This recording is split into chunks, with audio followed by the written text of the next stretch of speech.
There will be a new presidential hopeful on the debate stage in Las Vegas Wednesday night. Michael Bloomberg qualified for the 9th presidential debate. It will be his first debate of this cycle after the Democratic Party dropped a mandatory donor requirement. The latest national poll this week shows the former New York City mayor running in second. He is 12 points behind Vermont Senator Bernie Sanders.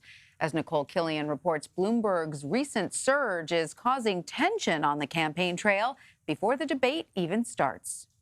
He's not competing in Nevada, but Bloomberg will be on the debate stage here against 5 rivals who've been debating for months. Bloomberg hasn't debated since he ran for a 3rd term as New York City's mayor in 2009. We have brought people together. He's been away from the campaign trail preparing for the attacks he'll likely face from the other candidates. I want to thank you. Elizabeth Warren lost her voice but made sure it was heard on Twitter, posting, "The debate will give voters eager to defeat President Trump a live demonstration of how we each take on an egomaniac billionaire." He could have just been the middle-class kid who made good.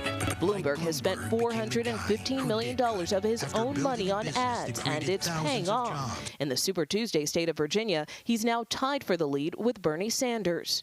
Anybody here worth $60 billion, you can run for president. And you could buy the airwaves. My friends, that is called oligarchy, not democracy. Sanders, the one to beat here in Nevada, has been engaged in a tit-for-tat battle with Bloomberg. On Twitter, Bloomberg's campaign manager warned today the opposition research against the Democratic Socialists is damaging, perhaps even disqualifying. The Bloomberg campaign isn't saying what information they have that could be disqualifying, and the Sanders campaign isn't commenting, although aides have privately expressed concern that Bloomberg could be their most formidable opponent. Tanya? Nicole, thank you. For more on this, let's bring in Lynda Tran and Caitlin Huey-Burns. Lynda is a CBSN political contributor, Democratic strategist, and founding partner of 270 Strategies. And Caitlin is a CBSN political reporter. They are both in Las Vegas. Welcome, ladies. Caitlin, let me start with you. What are you hearing from the campaigns about how they plan to challenge Bloomberg, not just in Wednesday night's debate, but as the campaign moves forward?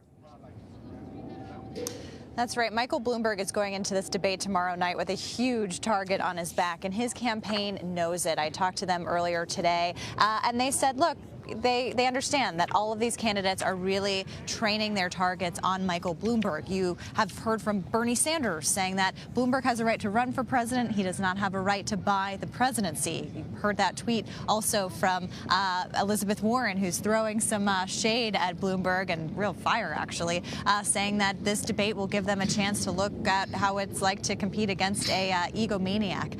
So that's something that we're hearing from these campaigns. Joe Biden also has been talking a lot about Bloomberg in the past couple of days. So this is a dynamic we haven't seen before. It gives some opportunity and some liabilities for Michael Bloomberg. On one hand, you can argue that it gives him a chance to kind of be in the spotlight after a time that his campaign has been rising. But you could also argue that it comes with a lot of risk for him. Up until now, he's really been able to kind of control his message. He's been all over the airwaves. We've talked before about how it's so hard to watch TV without seeing an ad for Michael Bloomberg these days. And he's been campaigning across the country, especially in those Super Tuesday states.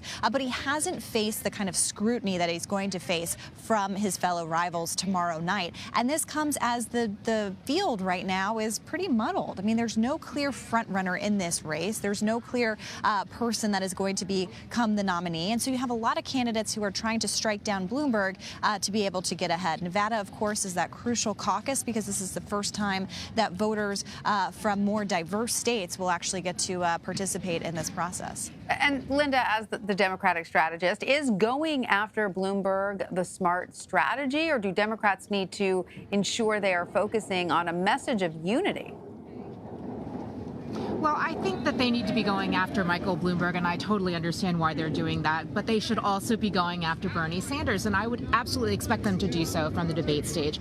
Up until this point, he has escaped mostly unscathed in debate after debate, while other folks on the stage, including Elizabeth Warren, has been called to task over the cost of her plans, the cost of her proposals on health care, for example. So I think that it makes sense at this juncture for all of the candidates to be lobbing bombs at the front runners or perceived potential front runners, and then also continuing to differentiate themselves from everybody else who's standing on the stage with them tomorrow night. So, Lynda, you think then that Sanders will be as big of a target as Bloomberg tomorrow? I think he will certainly be a target. I mean, as Caitlin said, the race is still wide open, and I think it would be political malpractice for everybody else on stage not to engage with Senator Sanders. The tricky dynamic is that ultimately all of these individuals want the same thing. They want there to be, emerging from this process, a really strong Democratic nominee, and so they're walking the line for the most part and wanting to draw a comparison, such as one has to in a campaign, without doing so much damage that they might get blamed for it come general election. So, Caitlin, as the candidates have campaigned across the state over the last few days, what are some of the issues they are focusing on, and what does that tell you about what we're likely to hear in Wednesday's debate? Well, what makes the Nevada caucuses different from anything we've seen so far in this race is that this is the most diverse electorate that these candidates have been facing. So they're talking about issues like immigration, they're talking about issues like healthcare, as they have been across the country, but specifically tailoring it to people here in Nevada, a lot of workers, a lot of immigrants, and so tailoring their messages to the people who are on the ground here.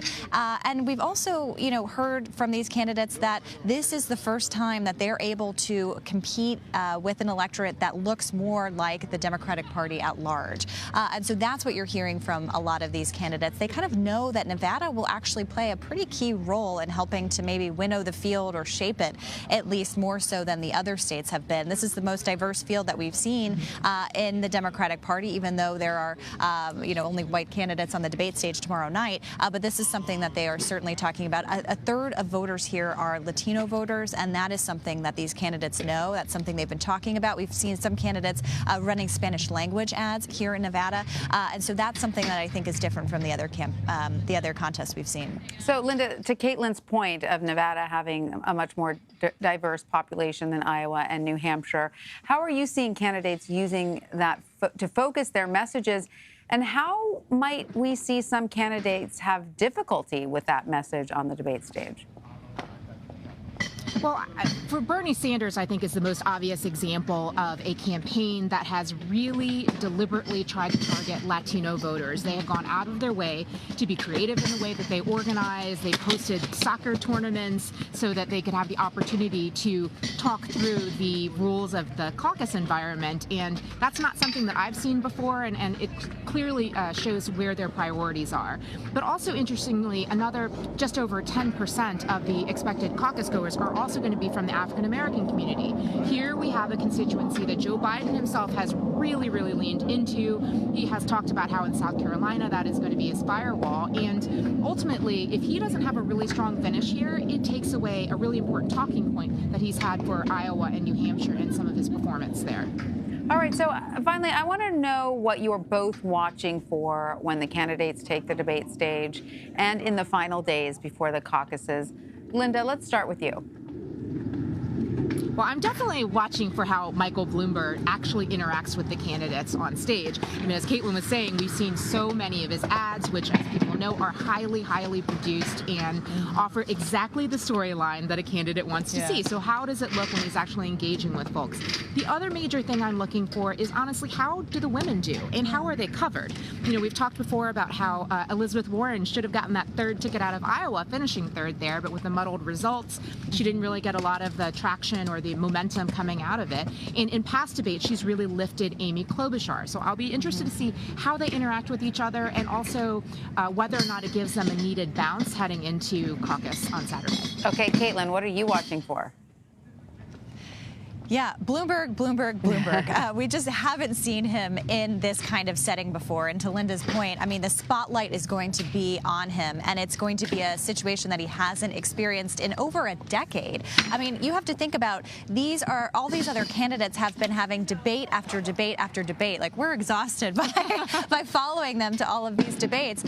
Bloomberg hasn't competed in a debate in over a decade. So is he going to be rusty? Is he going to be able to kind of go back and forth with some of these folks. Is he going to be able to keep the focus on Donald Trump, which is what he wants to do when all of these candidates are going after him? And I'm really glad that you brought up Elizabeth Warren, because she is someone that a lot of people haven't been talking about. She's campaigning all over the state over the past few days, looking also towards Super Tuesday.